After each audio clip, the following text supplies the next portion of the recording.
at the whole playoff run. Tonight was more balanced. We had a great production from our bench. Shout out Jonas Drebko. The man hasn't played since the in New Orleans regular season. He came out and made a huge impact tonight. Same with all our role guys. They did great. And when we can, one guy can go 50, or we can have a balanced effort. It's just the beauty of our team. How's a small lineup, the so-called Hampton Five, the depth lineup, why does it give Houston such problems, particularly tonight? Yeah, well, I think everyone on the court in that lineup is a threat to pass, shoot, dribble. And when you have 5 guys who can play make, it makes it so dangerous to when you move the ball and to get easy looks. And that's what we did tonight. We've had a great synergy the last few years together, so we know all our spots and where to be.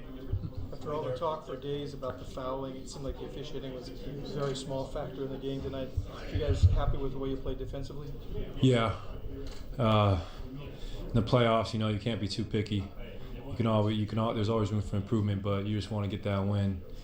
And doesn't matter if it's ugly or pretty, a win's a win. And I'd rather win ugly than lose pretty. So I'm happy with the way the flow was really nice tonight. There wasn't too much stoppage, and when it's like that, it's in our favor. Why do you think you're better at the home court the last couple of games than you were in the last series?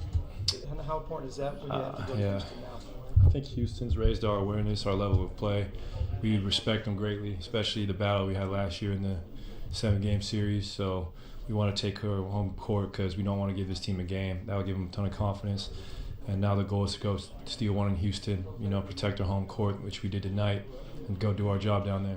Larry, there were times when you guys weren't thrilled with your defensive actions in the starting game.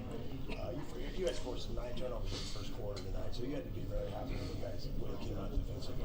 Definitely. We were flying around. Our hands were active. We were in the passing lanes.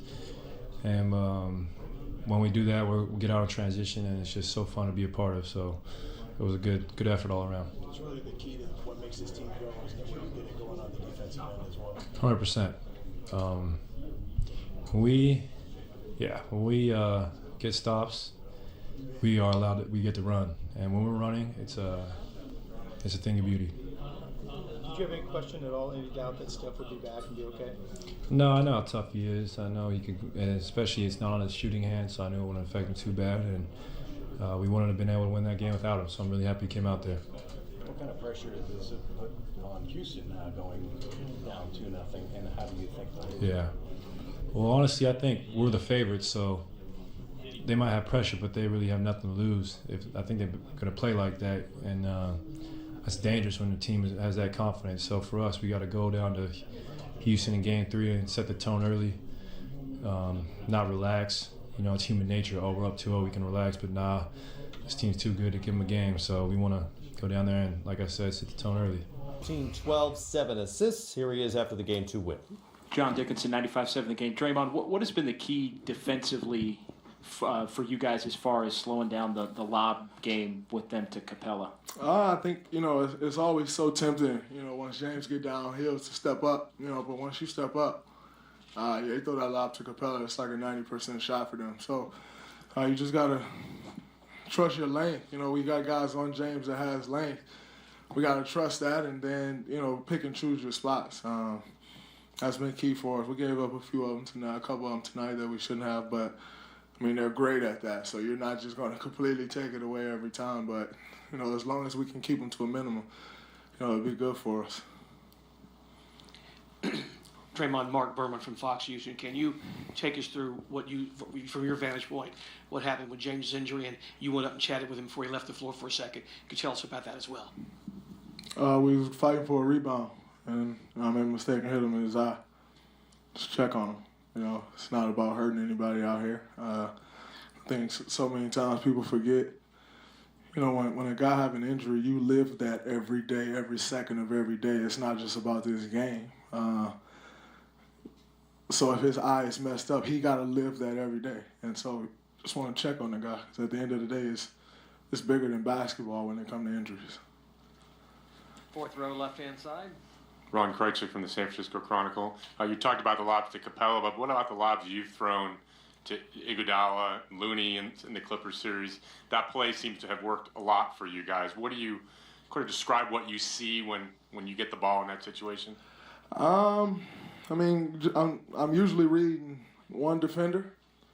So most of the times it's Klay or Steph or someone in the corner, and they're not helping off. So I'm usually reading that bottom guy's defender, and just taking, trying to be patient and take whatever it is that the defense gives us, whether it's, driving all the way to the hole and finish. I've had a couple of those in both of these series, or whether it's throwing a lob if that guy steps up. It's just kind of a feel thing. It's been something that's worked for us over the years. It's not just these two series. I think, the way people guard nowadays, we don't get it as frequent as we used to maybe in like 2014, 15, but nonetheless, when the play is there, you got to take it. Fifth row, left-hand side. Right here, Al Sarasovic, San Francisco Chronicle. Coach played the starting five for a lot of minutes tonight. Is that something you expected? And also, you guys really gelled and played some beautiful basketball out there. Can you talk about that group and whether you expect that starting five to play as many minutes going forward? Oh, well, I think, for this particular series, that is our best lineup, against these guys. And so it's the playoffs. You're not preparing for a back-to-back. You're not preparing for 3 and 4 nights. We got 3 days off. And I think that probably played a big part in it. Steve, we got tomorrow off. We still got Thursday practice, Friday. Like, we got a lot of time to recover. And so, when those minutes are up like that, it is what it is. It's just what we got to do. You want to win the game. However many minutes we got to play, that's what we got to do. But, I think the most important thing is we have time to recover, and I think Steve understands that for sure. Anthony Slater with The Athletic. Do you think that double T will and should get rescinded? We'll see. I don't really get off into text anymore. It is what it is. We'll see what happens. I think it was a great officiated game. They let us be physical, both teams, and they made the calls that they need to make. I think it was so much. It's kind of disheartening, for a game that I love since I was a child, to see the talk over the last 2 days was nothing about basketball and everything about foul calls. Like, is that what this game is coming to? That the talk is going to be about foul calls? Like, I love the game of basketball, so it was fun out there tonight. Like I said, they let us be physical. They let us play the game of basketball, which I enjoyed. I ain't really worried about a technical foul. It is what it is. Sixth row, left-hand side. Draymond, Nick Friedel, ESPN. Following up on that, everybody to start the game was noticeably less demonstrative towards the refs. Was that something that you guys talked about at all going into the game, given all the talk that occurred after game one?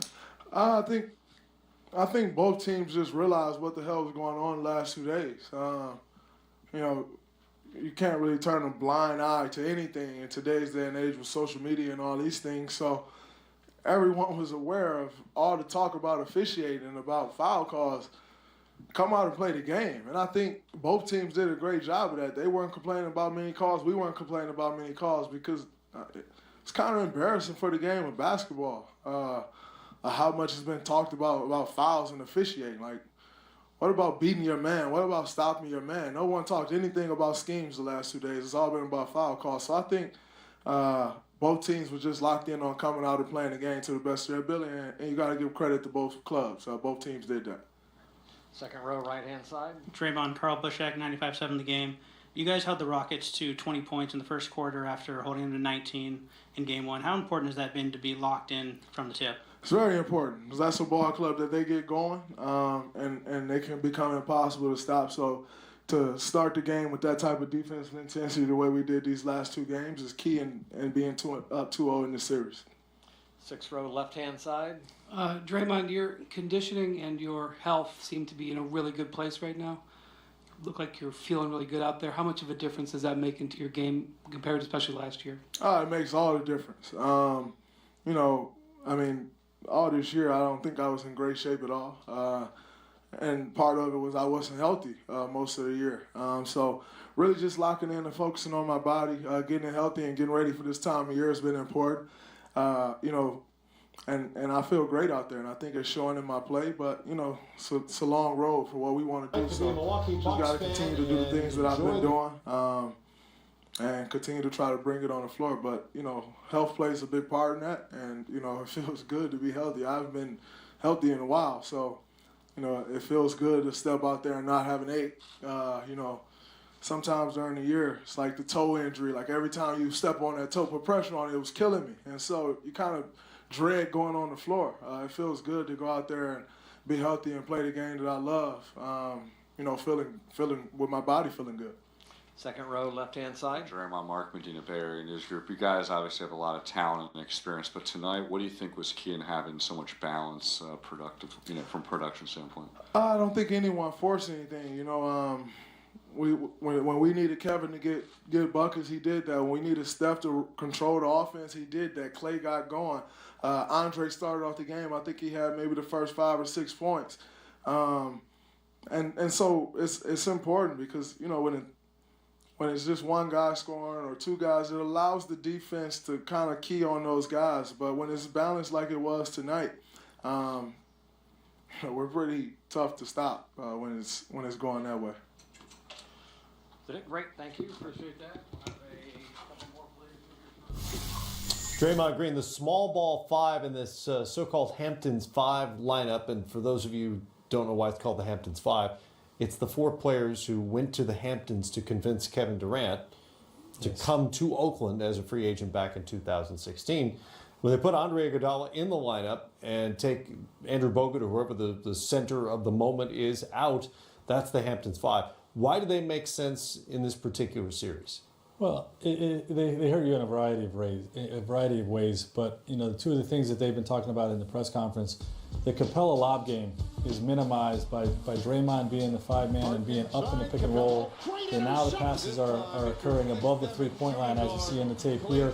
Low man now has a chance to get in and make that play. If the pass is coming underneath the free throw line, it's near impossible to stop. Okay, so then offensively, Draymond playing out of the pocket, playing 2-on-1 or 4-on-3, puts him to his strength. That's his best offensive situation. So you have a guy that has a little bit of offensive limitations. You're now activating, this guy and putting him in his best offensive situation, where he's one of the best in the league at playing in the pocket.